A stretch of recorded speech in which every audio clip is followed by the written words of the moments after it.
Bautismo de fuego por Frank Duff, 50ª, parte 3.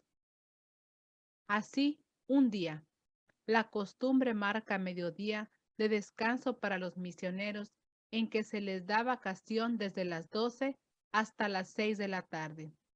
El padre Mackay se acercó al padre Flanagan para conseguir el permiso para la novena.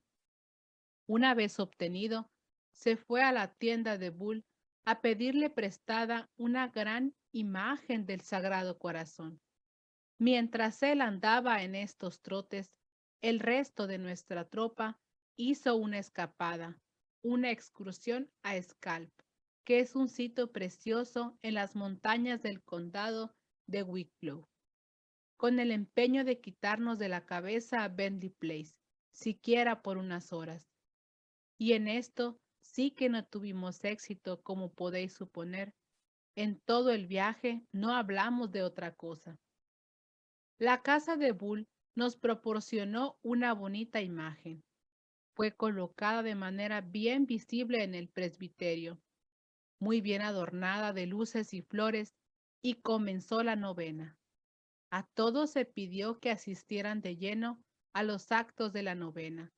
Se pidió comulgasen. Todos habrían de orar y orar como nunca antes lo habían hecho. La gente respondió como el petróleo responde al fuego, con la diferencia de que este fuego fue continuo. La devoción era notable.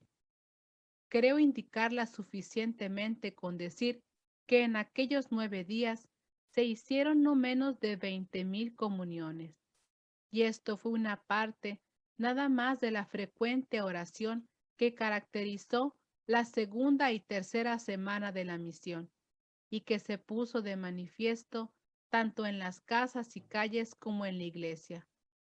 El pueblo se había movido de verdad.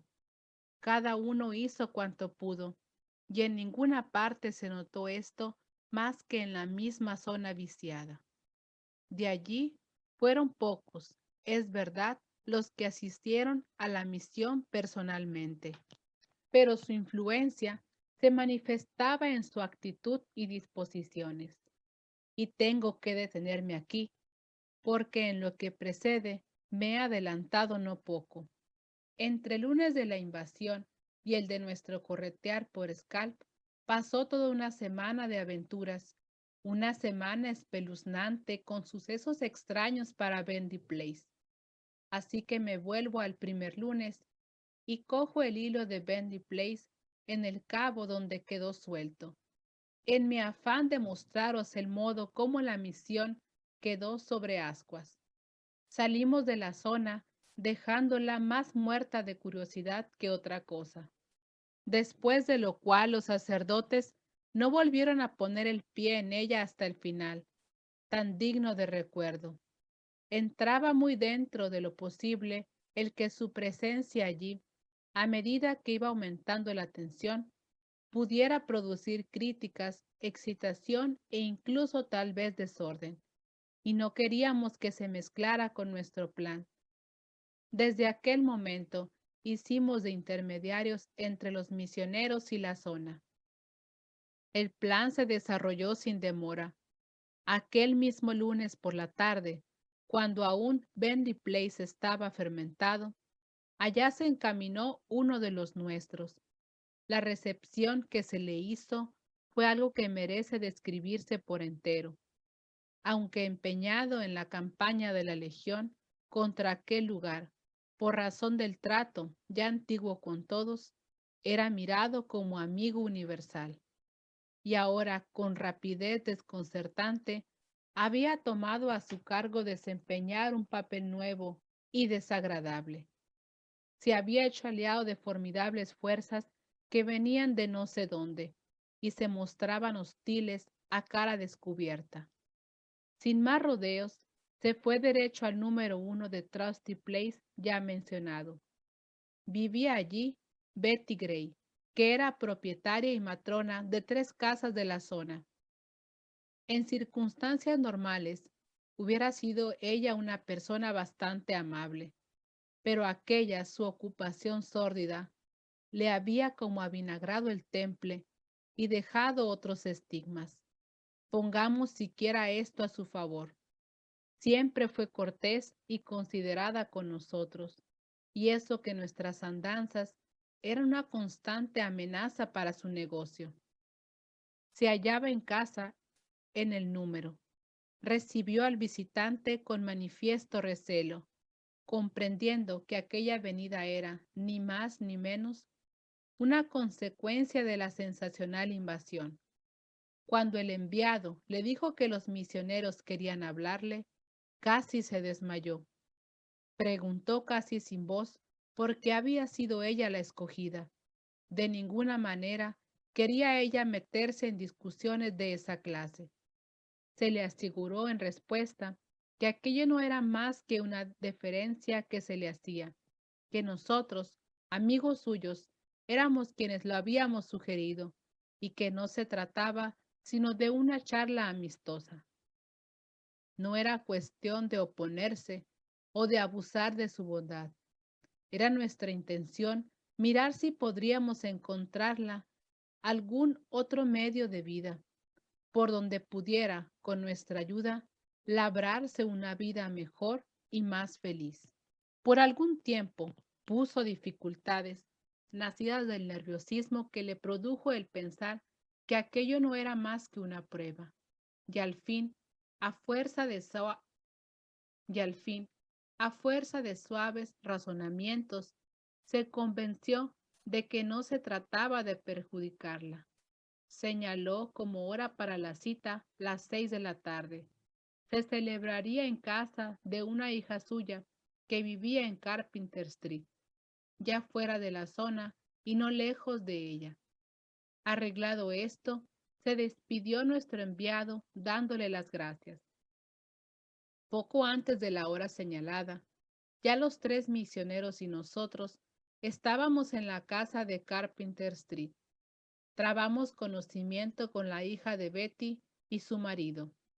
Eran simpáticos, no eran ricos, pero tenían la casa limpia y ordenada. Hablamos con ellos y el temor aumentaba porque el tiempo pasaba y Betty no aparecía. No obstante, aseguraba la hija que su madre tenía intención de venir, y cuando yo había pasado un cuarto de hora, dijo que iría a meterle prisa. Se fue y la acompañamos con nuestras fervientes oraciones. Determinamos que esta sería la primera de una serie de entrevistas con todas las máximas figuras de aquel tráfico. De manera segura, esta vendría a dar la pauta a las demás. Si Betty Gray no acudía a la cita, era casi seguro que los demás con quienes deseábamos entrevistarnos adoptarían la misma actitud. Y si se frustrara nuestra idea de apelar individualmente a los personajes del lugar, esto echaría por tierra todo el fundamento en que se basaba nuestro ambicioso plan, el cual dependía por igual de la persuasión y del recurso a la religión. Podéis con esto imaginaros qué pensaríamos mientras la espera. Pasaba el tiempo, y como el cuervo que Noé envió desde el arca, la hija de Betty no volvía, ni volvió el marido que se ofreció luego a ir y ver qué obstáculo había. Así que quedamos dueños de la casa. Permanecimos en una penosa incertidumbre. Nuestro ataque se convertía en humo, aún antes de comenzar. Luego fue enviado nuestro original emisario en seguimiento de los otros. Fue un alivio lo que siguió después, ya que, después de todo, no había intentado Betty burlarse de nosotros. Con toda verdad, había querido ser fiel a la palabra que nos dio, pero la espera la había puesto excesivamente nerviosa. Así que acabó por acogerse al viejo y tan viejo procedimiento de cruzarse de brazos. Aplicada bien, pero no prudentemente la receta, la había dejado en un estado nulo cuando llegó la hora cero. Y así la encontró su hija y el marido de su hija también. y llovieron sobre ella recriminaciones, y aún continuaban cuando llegó el emisario número 3. Pero nada de provecho podría hacerse. No estaba Betty para discusiones como la que le teníamos preparada. Llorando dio sus excusas por haber resultado toda una burla a los padres, como ella decía. Pero con toda seguridad acudiría al día siguiente. Era sincera y parecía resuelta. Así que nueva cita en el mismo lugar y a la misma hora de la tarde siguiente. Con esto había que contentarse. Luego, con una advertencia final apremiante para que no volviera a engañarnos, nuestro emisario se dio prisa para volver a Carpenter Street y dar seguridades a los misioneros que allí esperaban.